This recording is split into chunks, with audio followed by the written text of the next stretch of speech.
Let's move on to Pochettino. I'll go first. I think he's done a tremendous job, and I think it would be incredibly harsh to replace him.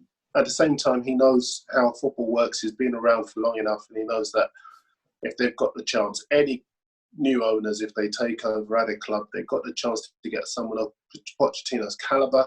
They're gonna take it, aren't they? Mm-hmm. Generally, when you have takeovers of that calibre, where people are spending some, and they have deep pockets, they will always go after the biggest names. I think it'll be a bit harsh. For myself, I would love to see Brucey have another year, see if he can actually keep his job after that year. But inevitably, these people are going to come and spend money, and Pochettino is there, available, what he's done at other clubs and brought them up. So we've seen it before, and it'll probably be the same again. I think that Pochettino, knowing the terrain of the English game, having some money to spend and being available, is a perfect fit for Newcastle right now. Newcastle are one of those clubs, certainly from my viewpoint, that you almost want them to do well. You see the passion there every week. Despite the difficult times, they get 50,000 people there. So I think Pochettino and Newcastle could be a marriage made in heaven. I'm going to tell you now, that place is a fireball of passion. Only experienced it for 5 months, but it was a beautiful 5 months when you consider that they were near the bottom. But all of a sudden they had a manager in Rafa who they believed in. They had a manager who bought into the Newcastle fans and philosophy, and someone who they believe they could achieve with as well. And it's only due to the current chairman, Mike Ashley, why that passion is not seen more and more and more. If they get a Pochettino, they would be 150% behind that guy, because obviously they've seen what he's done in the Premier League already. He will bring a style of play that will be easy on the eye. I think he would rip the team apart if he could. But he would definitely get the Northeast back to its vibrant best. I'm not quite sure why you guys are saying it will be harsh on Steve Bruce. We live in a harsh industry. We've seen it on a regular basis, how much managers go, but yet they deserve to continue to be in a job. And Emile's right. A new people coming in with loads of money, they would have already identified the person they want, try and get away to him, try and see if it's feasible to get him, feed it out to the media, and then hopefully get him when the opportunity's right. My thing is, would Mauricio go there? I could see the positives in terms of him going there and actually building something that could be on a par with Spurs, if you want me to be totally honest. Mm-hmm. Mm-hmm. But I think maybe he feels that the time's right for him to be bigger and better. And again, it's not being disrespectful to Newcastle, but at any moment, if one of those jobs, the European jobs, the big European jobs come up, would he be able to turn it down again? Because we all know he's a targeted manager. He's a manager who a lot of them top European clubs would love to have, but actually they've got someone in place at the moment. I don't want to be as harsh.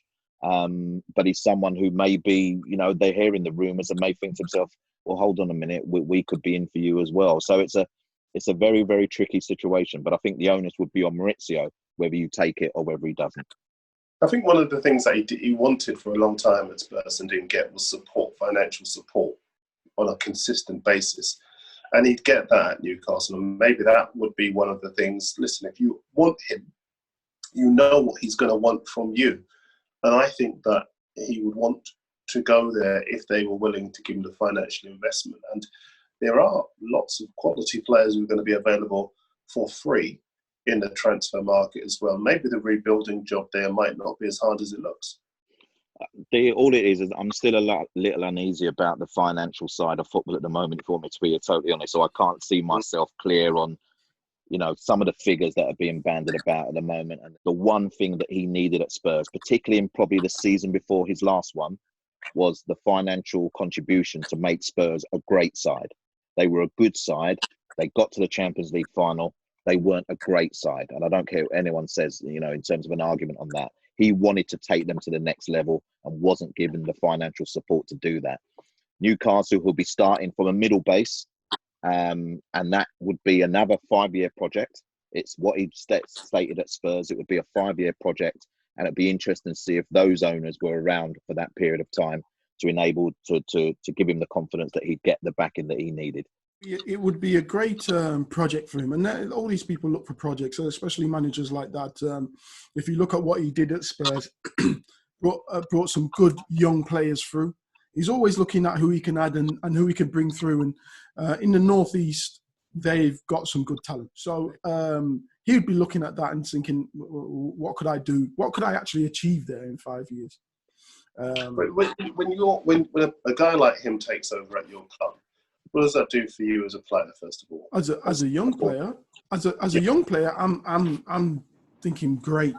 I've got the opportunity to play first team football. I've got the opportunity to play regular football. I've got the opportunity to learn and be around the first team, because I'm sure he'll bring players around the first team and allow them to express themselves and allow them to learn from the first team players being around them. And then obviously he'll have to get rid of players and stamp his authority on his style of play. And if you remember years ago when we talk about Newcastle, it was just attack. If you score 4, I'm going to score 5. Yeah. That's what we loved about Newcastle. And he'll bring some attacking football back to Newcastle. Obviously, he'll need to shore up the defence, but he'll definitely bring some attacking football back to Newcastle. And that's what them fans love. One of the things I remember about Newcastle is the roar you get before the start of the game. Yeah. And I've never felt that anywhere in any other stadium. Just before the game starts, you get this roar, and you're like, what's going on here? I must admit, Emile, the first game Andros played was against West Brom at home. And at 2:45, I thought there was about 10,000 people in the ground. And I thought to myself, what have we come to here? You know, it was very, very low key, very, you know, by the time the referee was just about to put his whistle to his mouth, the whole town was roaring. Yeah, it was 52,000, jam solid.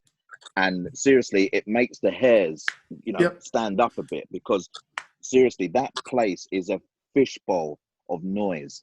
And you've only got to wear the badge with pride and run about a bit for them to be excited. You know, so for you, if you bring a team together and you make them competitive, wow.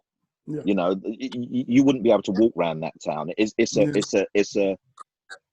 a big club waiting to happen. That's 100%. How I would explain it. It's a massive club waiting to happen. Do you think he'll go? Ask him. There's 19 million reasons why he would go. I think the funny thing is, I think it's a great project for him. I think it's a great project for him that only has upsides. So I think he would. I see him going. Possibly you wouldn't have seen Pochettino linked to Newcastle 18 months ago quite clearly, in terms of the stature where he was and where Newcastle were. But guess what? As I keep saying, there's uncertain times now. Emile's hit the nail on the head for me. There's a project there at Newcastle. And anybody or any manager that gets that 3/4 right, Newcastle, I want you to visualise, guys, Newcastle getting to an FA Cup final and winning it. They seem to be the club that most of the fans seem to wear the club shirt. Mm-hmm. Every time I see a Newcastle game, they're in the shirt. No shirt at all. If you could, and they're not against the team that you're playing for or the team that you support, you almost wish Newcastle could have a bit of success, because you can see the passion there. And if Pochettino can bring it home, why not? I can see it happening.